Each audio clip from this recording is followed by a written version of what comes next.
Agora a informação com o Jornal da Tarde.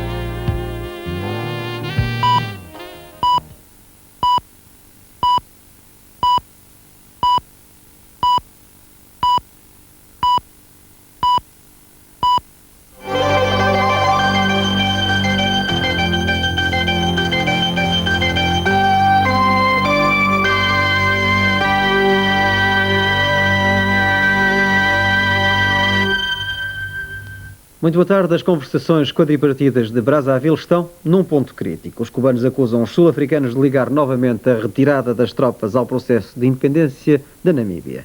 Há momentos estabelecemos um contacto telefónico com o José Alberto Machado, que está a acompanhar aquele encontro. As negociações de Brazzaville entraram num ponto crítico. Afirmou ao fim da manhã o porta-voz cubano Alcibiades Hidalgo. Hidalgo fez a comunicação pouco depois do deputado sul-africano Van Heerden ter conversado com os jornalistas.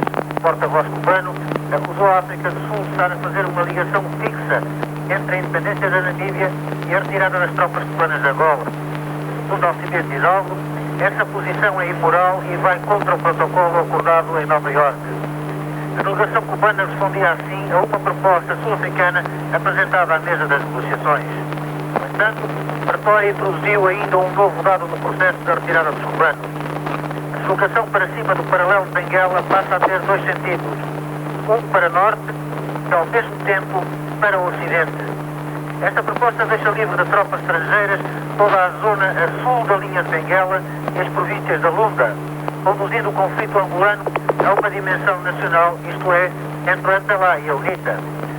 Desconhece-se a resposta de Angola a esta proposta e ela é determinante para o processo negocial, para se entender qual a capacidade que os angolanos eles próprios atribuem às suas forças armadas. De Brazzaville para o Jornal da Tarde, José Alberto Machado. Negociações quadripartidas de Brazzaville numa fase crítica, o tema de abertura hoje do Jornal da Tarde, onde outras notícias merecem igualmente uma referência especial.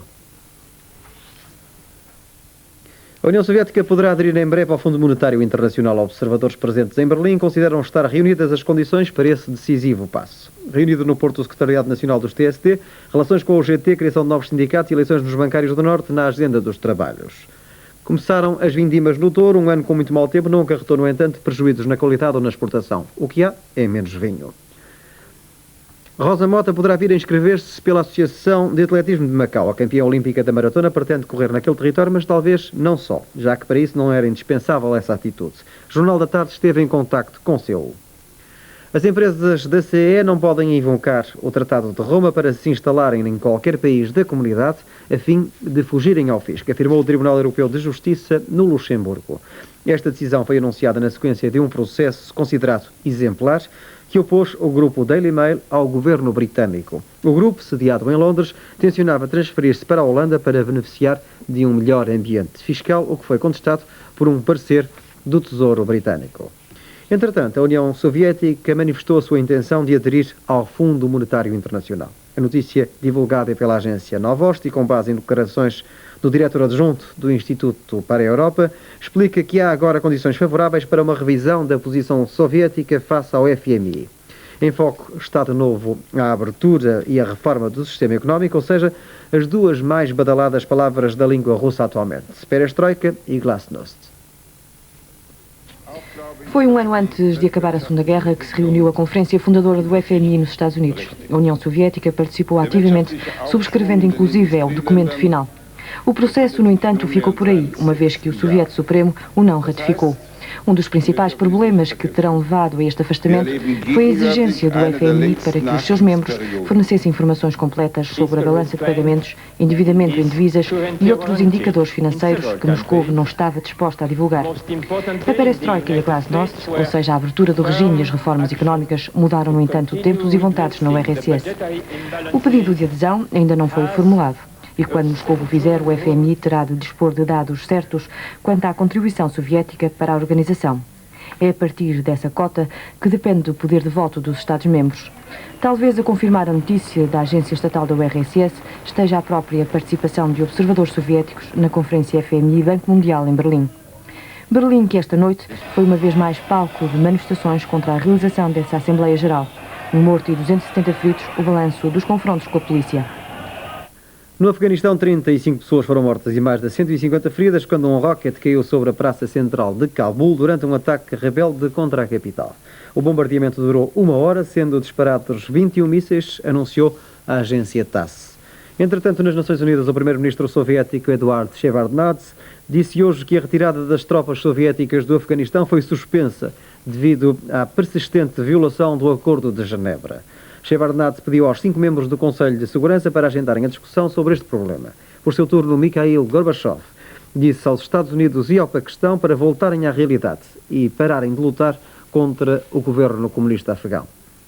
O ambiente de harmonia e paz que Seul adota como exemplo para o mundo foi, entretanto, perturbado por uma manifestação de estudantes radicais que exige a libertação de um dos seus líderes.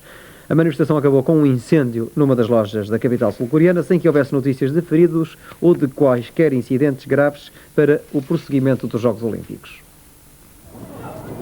Segundo as notícias divulgadas pelas agências noticiosas, cerca de 200 estudantes fizeram frente à polícia numa manifestação para exigir a libertação de um líder detido na prisão. Os manifestantes que ameaçaram perturbar a realização dos Jogos gritavam: porque decorrem os Jogos Olímpicos quando figuras democratas se encontram detidas. Munidos de bombas incendiárias e bastões, os estudantes atiraram-se então contra o corpo policial, que respondeu com várias cargas e granadas de gás lacrimogéneo. Os confrontos acabaram quando uma loja atingida por uma bomba incendiária ficou em chamas. Os distúrbios, dos quais não saíram notícias de feridos, ficaram-se a 24 km do Parque Olímpico, que, diga-se, se encontra continuamente vigiado por um fortíssimo dispositivo de segurança. 2 outras notícias estarão hoje nas bocas do mundo: a tragédia provocada pelas inundações na Índia e, do outro lado do globo, a concretização da primeira viagem de um vai-vem depois do desastre em 1986 com o Challenger. Técnicos da Agência Espacial Norte-Americana anunciaram hoje que o lançamento do vai-vem espacial Discovery, previsto para amanhã, poderá ser adiado. A necessidade de efetuar novos testes nos satélites a bordo foi a razão apontada para este adiamento. É com redobrados cuidados que, 2 anos após o desastre do Challenger, a NASA se prepara para fazer o lançamento desta maravilha da tecnologia, tida como veículo que vai permitir a concretização do programa para a construção da Estação Espacial Americana Liberdade. No projeto participam também a Europa, Japão e Canadá.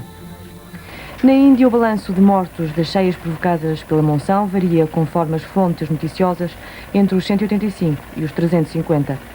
Certo é que milhares de pessoas se encontram desalojadas e despojadas de todos os seus haveres.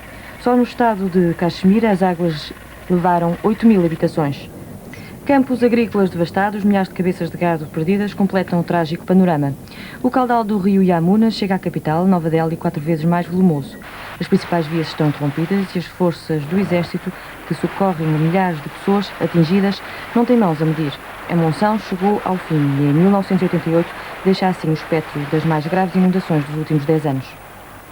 Em Lisboa, o projeto de conversão das Nações Unidas relativo aos direitos da criança é hoje analisado por representantes de países de língua oficial portuguesa. Por outro lado, o Partido Renovador procura plataformas de cooperação com os seus parceiros do Parlamento Europeu. Boa tarde. Em Lisboa decorre o encontro subordinado ao tema A Criança e o Direito, que trouxe a Lisboa o Diretor-Geral Adjunto das Nações Unidas, Jan Martensen, que participa nesta reunião organizada pela Unicef em colaboração com o Centro de Estudos Judiciários. Em 2 palavras, uma reunião internacional que tem a criança e os direitos que lhe assistem como única preocupação. Sem capacidade para defender-se, a criança é, por todo o mundo, a grande vítima das guerras e dos conflitos regionais. Para defendê-la, muitos adultos altamente responsáveis se deslocaram a Lisboa para auscultar a opinião dos países de expressão portuguesa quanto à Convenção Internacional sobre os Direitos da Criança. Nesta sessão inaugural, coube a Laborinho Lúcio fazer a primeira intervenção, na qualidade de diretor do Centro de Estudos Judiciários, onde decorre até ao próximo dia 30 esta reunião. Um dos responsáveis da Unicef falou em seguida para recordar uma luta velha e diária, a defesa das crianças por todo o mundo. Para a ONU, como referiu o seu secretário-geral adjunto, Jan Martensen, trata-se de fazer aprovar no próximo decênio uma convenção sobre os direitos da criança, essa a justificação da sua deslocação a Lisboa. Maria Barroso Soares sintetizou as razões da sua presença neste encontro, em que participam juristas e diplomatas dos vários continentes onde se fala a língua portuguesa. A minha presença neste encontro para consulta aos países de língua portuguesa sobre o projeto de convenção relativo aos direitos da criança pretende singelamente significar o meu empenhamento nesta causa